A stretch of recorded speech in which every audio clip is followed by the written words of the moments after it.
আসসালামু আলাইকুম। ভিডিওটি ভালো লাগলে সাবস্ক্রাইব করে রাখবেন যেন সবার প্রথমে আমাদের ভিডিওগুলো পান, সেজন্য পাশে থাকা বেল বাটনটি বাজিয়ে রাখবেন। বেনামাজি সম্পর্কে একটি ফতোয়া। কিয়ামতের দিন আল্লাহ তাআলা সর্বপ্রথম তার বান্দাদেরকে নামাজ সম্পর্কে জিজ্ঞাসা করবেন। আর নামাজই হলো আল্লাহ তাআলার বাধ্যগত বান্দা হওয়ার একটি অন্যতম উপায়, ইহপরকালীন মঙ্গল ও নাজাতের একমাত্র উপায়। তাই যারা স্বেচ্ছায় নামাজ বর্জন করে তাদের সম্পর্কে হযরত উমর রাদিয়াল্লাহু সহ অনেক সাহাবায়ে কেরাম, মাযহাবের ইমামগণ, সকল উলামায়ে কিরামদের ফতোয়া হলো, স্বেচ্ছায় তরককারী মুসলমান থাকে না, কাফের হইয়া যায়। ইমাম শাফিঈ ও ইমাম মালিক রাদিয়াল্লাহু এর মত হলো নামাজ তরককারীকে হত্যা করা।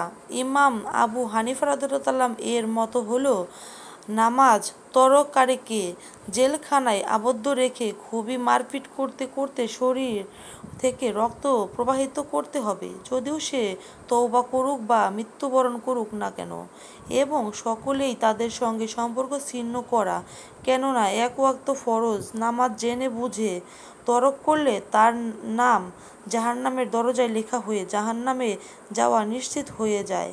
নামাজ এমন একটি অপরিহার্য ফরজ হুকুম যা কোনো অলি, বুজুর্গ, নবী রাসূলদের জন্যও রহিত হয়নি, যার গুরুত্ব পবিত্র কুরআনের ৮২ স্থানে তাকিদ করা হয়েছে। এমনকি এক ওয়াক্ত কাজা করলেও এর শাস্তি ২,৮৮,০০,০০০ বছর জাহান্নামের প্রজ্বলিত আগুনে জ্বলতে হবে। এবার চিন্তা করুন ভাইয়েরা, নামাজ কাজা করে পড়লেই যদি এত কঠিন শাস্তি ভোগ করতে হয়, তাহলে না পড়লে কতই না কঠিনের চেয়েও কঠিন আযাব ভোগ করতে হবে। তাই আসুন আর অবহেলা না করে আমরা সকলে মিলে সুন্নতি নামাজি জিন্দেগিওয়ালা হয়ে মৃত্যুবরণ করি।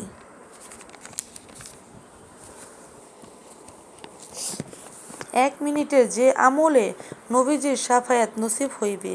রাসূল সাল্লাল্লাহু আলাইহি সাল্লাম কর্তৃক শেখানো সর্বোত্তম দরুদে ইব্রাহিম নামাজের দরুদ সকালে ১০ বার, সন্ধ্যায় ১০ বার পড়বে, সে ব্যক্তি কিয়ামতের কঠিন মুসিবতের দিনে রাসূল সাল্লাল্লাহু আলাইহি সাল্লামের শাফায়াত লাভ করবে।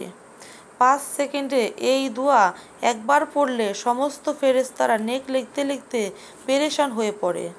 আল্লাহুম্মা লাকাল হামদু কামা ইয়ামবাগি লিজালালি ওয়াজহিকা ওয়া আযীমি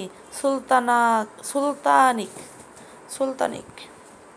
২ মিনিটের যে আমলে মাতা পিতা গুনাহ মাফ হয়ে যায়। জুমার নামাজের পর ১০০ বার এই দোয়া পড়লে ১,০০,০০০ গুনাহ মাফ ও মাতা পিতার ২৪,০০০ গুনাহ আল্লাহ তাআলা মাফ করে দিবেন। ২ সেকেন্ডে কোন তাসবিহ আসমান জমিনের স্থানেকে ভরে যায়।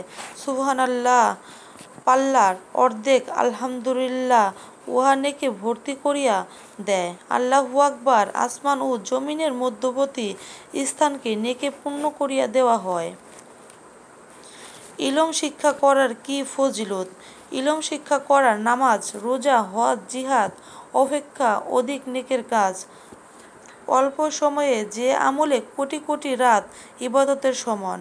দুপুরবেলা কিছু সময় কাইলুলা শয়ন করা কোটি কোটি রাত ইবাদত অপেক্ষা উত্তম। আর সুন্নত আদায়ের নিয়মতে কোনো কাজ করলে ১০০ শহীদের নেকি লাভ হয়। আল্লাহুম্মা মুজিদ্দে আল ফেসানি রাদিয়াল্লাহু